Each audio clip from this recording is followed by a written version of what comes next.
Султан хороший мой мальчик. Айда, прогулку идем, айда. Что-то пораньше сегодня, а так-то... Мы прогулку выходим уже вечером, ближе к вечеру, после 5. В дикой природе львы днем обычно отдыхают и выходят на охоту по ночам. Но в деревне Калтаево Кушнаренковского района ни зебр, ни антилоп не водится. Поэтому Султана, так зовут этого льва, на прогулку выводят, чтобы размять лапы и подышать свежим воздухом. Айда.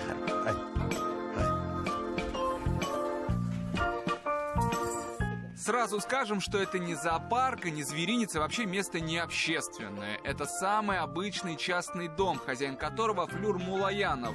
К цирку или дрессировке этот мужчина не имеет абсолютно никакого отношения. Тем не менее, это не помешало ему завести самого настоящего африканского льва. По гороскопу мы львы, нашу крови, она подходит,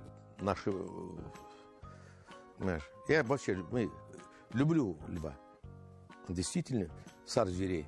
Эти два роскошных алабая, граф и Сильва, тоже питомцы Флюра Мулаянова. Собачки, как видно, не маленькие. Если встанут на задние лапы, то будут не ниже среднего человеческого роста. С клыками и когтями там тоже все в порядке. Но льва, два взрослых алабая, все-таки немного остерегаются. Эти все равно побаиваются собаки. Собаки побаиваются? Да, собаки уже.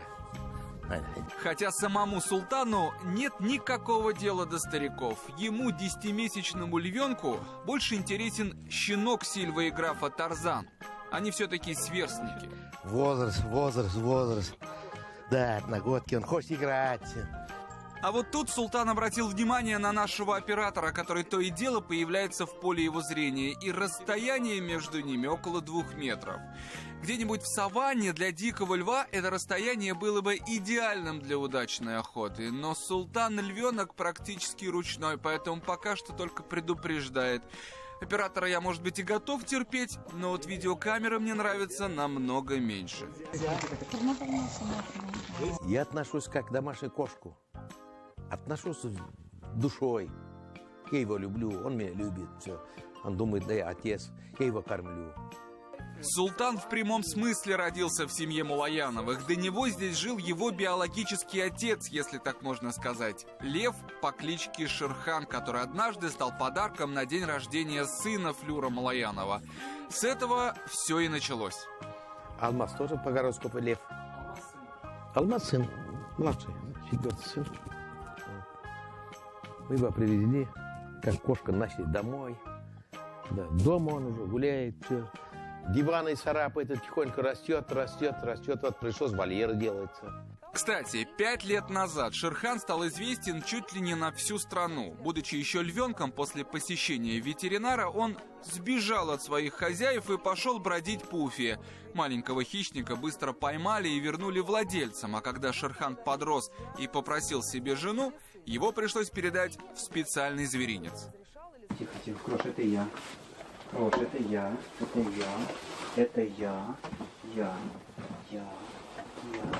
Все, я. На меня смотри. Я. Крошек, я. Знакомьтесь, наш второй герой Дмитрий Стрельников. В его доме тоже живут дикие животные, как минимум 5 вот таких роскошных сов. Вот этот не выпускной уже. То есть, например, в природу он не вернется. Вот такой вот. Хотя, в принципе, делали рентген, с ним все в порядке, но не летает. Может быть, сухожилий, может, чем-то еще. Очень контактный, нашли в лесу. В вольере жить отказывается, на улице жить отказывается. На денек поселили сюда полгода назад. А это у вас бывшая баня? Ну, вообще, это была баня, из-за него теперь уже здесь нет бани. Дмитрия сложно назвать заводчиком или любителем экзотических животных, просто потому, что он любит всех зверей без исключения. И не просто их содержит, а старается им помочь. Выхаживает, лечит, откармливает. Сейчас в его доме живут около 60 животных, в том числе диких. Некоторым были предоставлены особые условия содержания, например, шикарная баня Дмитрия Стрельникова. Их здесь двое, да? Если они друг друга не поубивали. В последний час я выходил каждые полчаса. А они могут. Я зайду, да иди тут уже. Как видно, не любят гостей постояльцы. Вон даже Дмитрий немножко опасается, поэтому заходить надо осторожно, как говорится, без резких движений. Зайти туда сильно далеко не получится.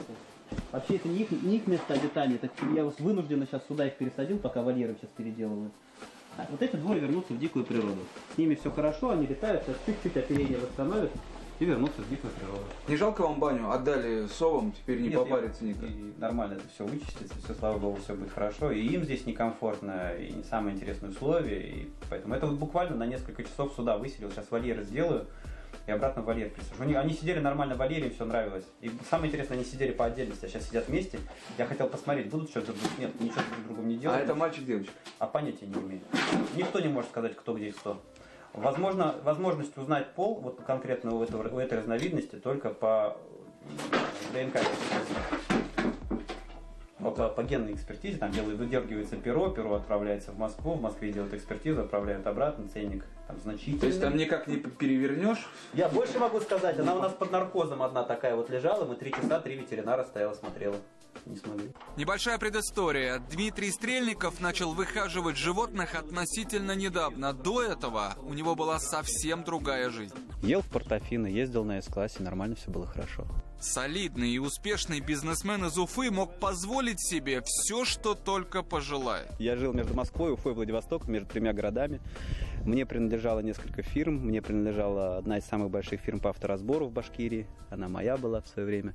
Я ею занимался авторазбором, занимался рекламой, занимался юрконсультациями. Вот.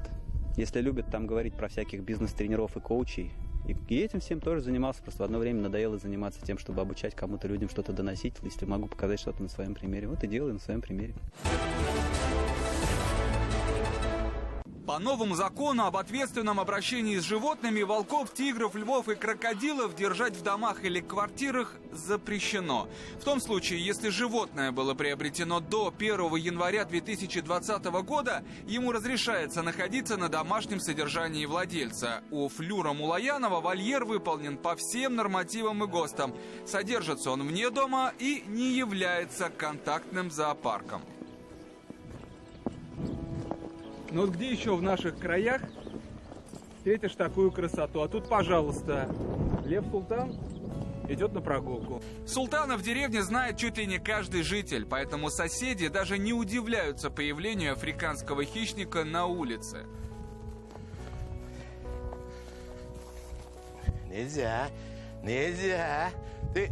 Слово нельзя. Он все понимает. Все уже. Да, уже все знает уже. Эту команду Лев знает хорошо, все-таки воспитан дома, на воле никогда не был, но хозяйка Зухра Мулаянова, как заправская дрессировщица, берет с собой небольшой прутик. Так, на всякий случай. Он, конечно, не пригодился, но с ним за журналистов, видимо, не так сильно переживаешь. Нельзя. Одно короткое слово и все, игра тут же прекращается. Беспрекословное исполнение. Молодец, хороший, молодец. Как известно, лев в наших широтах не водится, но здесь, в Кушнаренковском районе, ему вполне комфортно. Можно гулять хоть в 40-градусный мороз. Вот только одно но. Султан весит под 100 килограммов и продолжает набирать вес.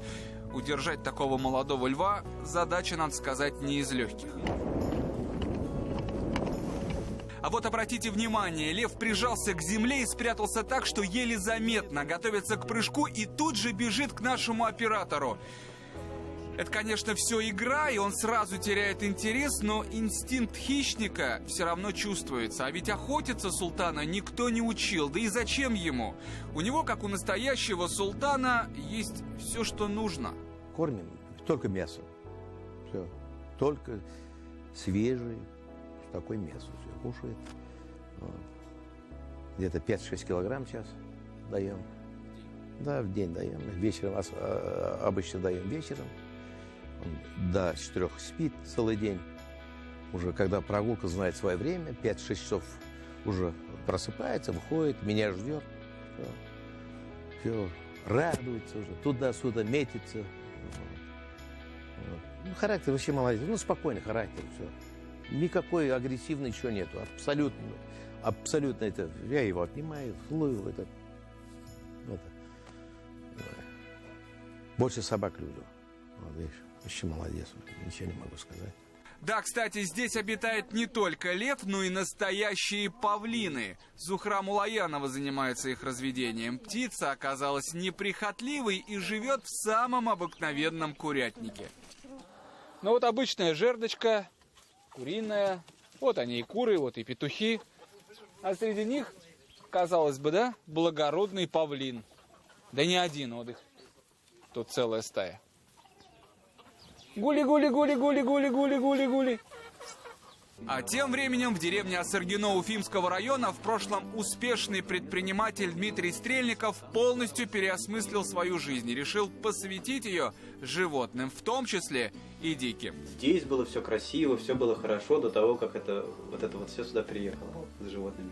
Тут было все цивильно, все нормально, обшитые стены, все красивенько было, аккуратненько. Просто из-за животных пришлось все это дело перестраивать, переделывать. Ну, для начала вот в этом помещении нужно было утепляться. Здесь даже элементарно радиатора всего остального не было. Пришлось вешать радиатор. Деньги на этом, в принципе, и кончились. Дом Дмитрия теперь больше приспособлен под приют для животных. Тут и кролик-инвалид, и слепая собака. Вообще значительная часть питомцев после серьезных травм, операций или найденыши на городских помойках.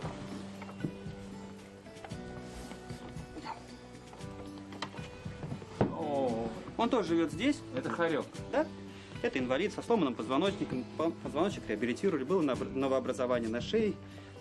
Вот, на образование прооперировали. В самом доме живут еще две совы. Одна в спальне, другая на кухне в специальной коробке, где восстанавливает свое оперение и позже будет выпущена на свободу. Когда мы строим здесь свои города или что-то еще, там деревни, что мы предлагаем взамен? Может быть, строим какую-то резервацию, может, строим какой-нибудь питомник или приют? Нет. А потом мы удивляемся, почему дикие животные выходят к нам на помощь, мешаются нам. Ну, сейчас я пытаюсь хоть как-то компенсировать то, что мы забрали. Пусть не за всех, пусть не за человечество, я не считаю себя там каким-то суперблагородным, что-то еще нет. Просто пускай я буду где-то в чем-то примером. Если завтра кто-то сделает лучше, чем я только буду радоваться этому. Если завтра кто-то придет и будет меня тыкать и скажет, вот это вот можно сделать, вот это можно сделать лучше, вот это вот, это зашибись. Значит, кто-то дозрел. Остатки былой роскоши. Двухэтажный дом под Уфой с участком 30 соток, старенькая иномарка и часы Vacheron Константин. Все остальное Дмитрий уже продал, чтобы помочь животным. Да и сам дом уже, можно сказать, не его, а питомцев. Сейчас Дмитрий открыл первое в городе зоотакси, помогает с перевозкой животных. Все средства тут же уходят на корм, строительство вольеров и коммунальные услуги. Но в будущем Дмитрий Стрельников планирует возвести на своем участке настоящий реабилитационный центр, где можно помочь любому зверю. Сколько в Башкирии таких любителей дикой фауны, точно никто не знает. Мы показали лишь двоих, и у каждого из них разные животные, разные условия и разные цели. Но вот что точно их объединяет, это настоящая любовь к братьям нашим меньшим и уважение к царю зверей. Молодец, хороший, молодец.